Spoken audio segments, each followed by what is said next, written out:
হয়, বৰ্তমান মই লাহৰীঘাটৰ যি লাহৰীঘাট ব্লক PHCৰ অধীনৰ বৰ্তমান সময়ত মই নিজগেৰুৱাৰ যি ৰাজ্যিক চিকিৎসালয়, এই নিজগেৰুৱা ৰাজ্যিক চিকিৎসালয়ৰ অধীনৰ মই পোকালাগি অঞ্চলত উপস্থিত আছোঁ। আৰু ভিডিঅ' জাৰ্নেলিষ্টে দেখুৱাইছে যে বৰ্তমান সময়ত এই ভোৰাগাঁও ৰাজহ চক্ৰৰ অন্তৰ্গত যি পোকালাগি অঞ্চল, এই পোকালাগি অঞ্চলটোক বৰ্তমান সময়ত কণ্টেইনমেণ্ট জ'ন হিচাপে ঘোষণা কৰা হৈছে। আৰু আজি বিশেষকৈ কালি এই অঞ্চলটো পোকালাগি অঞ্চলটো কণ্টেইনমেণ্ট জ'ন হিচাপে ঘোষণা কৰা হৈছে। কালি এই সমান্তৰালভাৱে একেটা দিনতে লাহৰীঘাট ৰাজহ চক্ৰত বৰিবন্ধা লাহৰীঘাট ৰাজহ চক্ৰৰ অন্তৰ্গত বৰিবন্ধা গাঁওখনতো কণ্টেইনমেণ্ট জ'ন হিচাপে ঘোষণা কৰা হৈছে।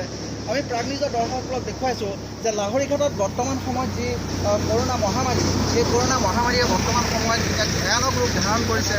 লাহৰীঘাট ব্লক PHCৰ অধীনৰ যি 11খন যি সৰু বৰ চিকিৎসালয় আছে, এই 11খন সৰু বৰ চিকিৎসালয়ত বৰ্তমান সময়লৈকে প্ৰত্যেক দিনে ৰেপিড টেষ্ট কৰি থকা হৈছে। আৰু প্ৰত্যেক দিনে ৰেপিড টেষ্ট কৰাৰ পিছত যি ফলাফল ওলাইছে, সেই ফলাফলত গম পোৱা গৈছে যে লাহৰীঘাটত ভয়ানকভাৱে কৰোণাৰ যি সংক্ৰমণ, এই সংক্ৰমণ হৈছে। আৰু যোৱা দুটা দিনত, বিশেষকৈ যোৱা দুটা দিনত দুটা শুক্ৰবাৰ আৰু শুক্ৰবাৰে 6জন, শনিবাৰে 15জন, আৰু কালি সৰ্বোচ্চ সংখ্যক ৰাজ্যিক চিকিৎসালয়ত যিখিনি কৰোণা পজিটিভ হিচাপে 20জন লোক চিনাক্ত হৈছে, তাৰ সৰহসংখ্যক লোকে এইটো অঞ্চলৰ।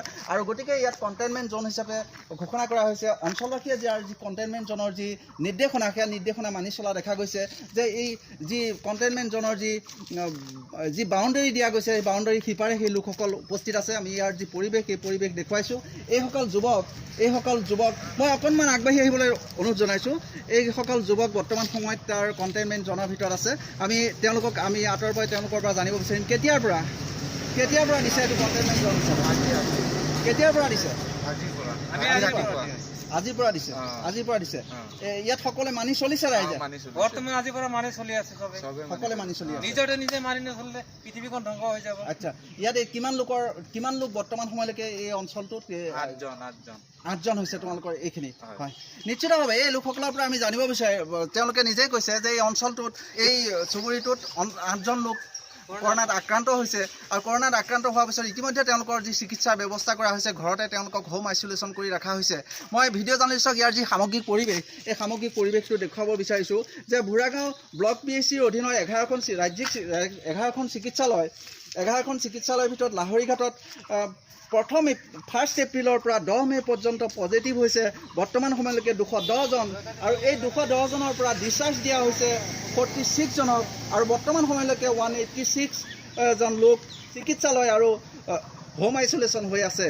আৰু বৰ্তমান সময়লৈকে 1 এপ্ৰিলৰ পৰা আৰু আজিলৈকে, 1 এপ্ৰিলৰ পৰা আজিৰ এই 11 মে'লৈ সৰ্বমুঠ 12,815জন লোকক ৰেপিড টেষ্ট কৰা হৈছে। আৰু এই 12,815জন লোকক ৰেপিড টেষ্ট কৰাৰ পিছত সৰ্বমুঠ এই যি লাহৰীঘাট PHCৰ অধীনত সৰ্বমুঠ 210জন লোক কৰোণা পজিটিভ হিচাপে চিনাক্ত হৈছে।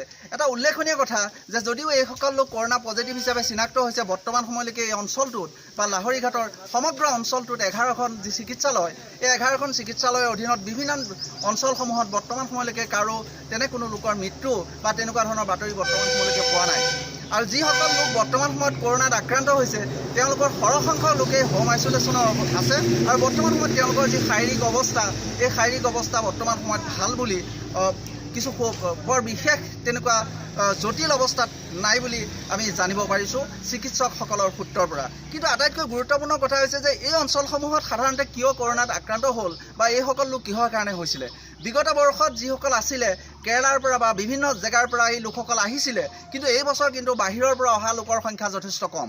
তথাপিতো এই অঞ্চলত কৰোণাৰ আক্ৰান্ত কিয় হ'ল?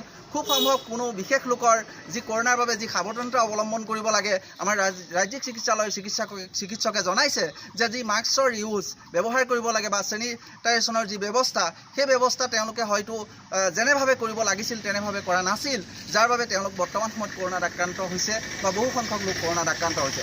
তাৰোপৰি প্ৰাগনিউজৰ জৰিয়তে আমি আৰু এটা কথা মৰিগাঁও জিলা যি স্বাস্থ্য বিভাগ, এই স্বাস্থ্য বিভাগৰ দৃষ্টি আকৰ্ষণ কৰিব বিচাৰিছোঁ যে সম্প্ৰতি এই অঞ্চলবিলাকত বৰ্তমান সময়লৈকো বিয়া বাৰু ইত্যাদি ধৰণৰ বিভিন্ন উৎসৱ পাৰ্বণ হৈ আছে আৰু সেই উৎসৱ পাৰ্বণসমূহো হয়তো যিহেতু বৰিবন্ধা গাঁৱৰ যিখন কণ্টেইনমেণ্ট জোন দিয়া হৈছে লাহৰীঘাট ৰাজহ চক্ৰৰ অন্তৰ্গত বৰিবন্ধাত যিটো কণ্টেইনমেণ্ট জোন দিয়া হৈছে তাৰ তেনেকুৱা কোনো উৎসৱ পাৰ্বণৰ পৰাই একেদিনাই এটা চুবুৰীত 17জন লোক আক্ৰান্ত হৈছে, যাৰ ফলত লাহৰীঘাট ৰাজহ চক্ৰৰ অন্তৰ্গত বৰিবন্ধাত কণ্টেইনমেণ্ট জোন হিচাপে ঘোষণা কৰা হৈছে। আৰু এই অঞ্চলত আমি এতিয়াও দেখা পাইছোঁ বহু লোকে বিয়া বাৰু বিভিন্ন ধৰণৰ পেণ্ডেল পাতি বিয়া বাৰু আদি অনুষ্ঠিত কৰি আছে আৰু আমি প্ৰাগ নিউজৰ জৰিয়তে সেইসকল লোকক আমি অনুৰোধ জনাইছোঁ যে যিসকল লোকে বৰ্তমান সময়তো তেনেধৰণৰ অনুষ্ঠান প্ৰতিষ্ঠান পাতি আছে তেওঁলোকে চৰকাৰে ঘোষণা কৰা যি ক'ভিড প্ৰট'কল, এই ক'ভিড প্ৰট'কল মানি খুব কম সংখ্যক লোক যাতে তাত সমবেত হয় আৰু সকলো যাতে সাৱধান অৱলম্বন কৰে, অন্যথা এই আমাৰ যি পোকালাগি অঞ্চলৰ দৰে প্ৰত্যেকটা অঞ্চলেই যদি কণ্টেইনমেণ্ট জোন হিচাপে যদি ঘোষণা কৰিবলগীয়া হয় তেনেহ'লে এইসকল লোক হৈছে খহনীয়া বিধ্বস্ত লোক, এইসকল লোক হৈছে কাম কৰি খোৱা লোক আৰু এইসকল লোক যদি এনেদৰে আবদ্ধ হৈ যাবলগীয়া হয় তেনেহ'লে তেওঁলোকৰ যি চলাফুৰা এই চলাফুৰা যথেষ্ট অসুবিধা হ'ব। গতিকে মুঠতে লাহৰীঘাট ব্লক PHCৰ অধীনৰ বৰ্তমান সময়লৈকে যিটো কৰোনাৰ আক্ৰান্তৰ সংখ্যা, এই আক্ৰান্তৰ সংখ্যা যথেষ্ট ভয়ানকভাৱে বৃদ্ধি পাইছে আৰু বৰ্তমান সময়ত যদি ৰাইজ যদি সচেতন নহয়, ৰাইজ যদি সজাগ নহয় তেনেহ'লে অনাগত দিনত এই লাহৰীঘাটৰ বিভিন্ন অঞ্চলত কৰোনা মহামাৰীয়ে আৰু ভয়ংকৰ ৰূপ ধাৰণ কৰাৰ সম্ভাৱনা প্ৰকট হৈ পৰিছে।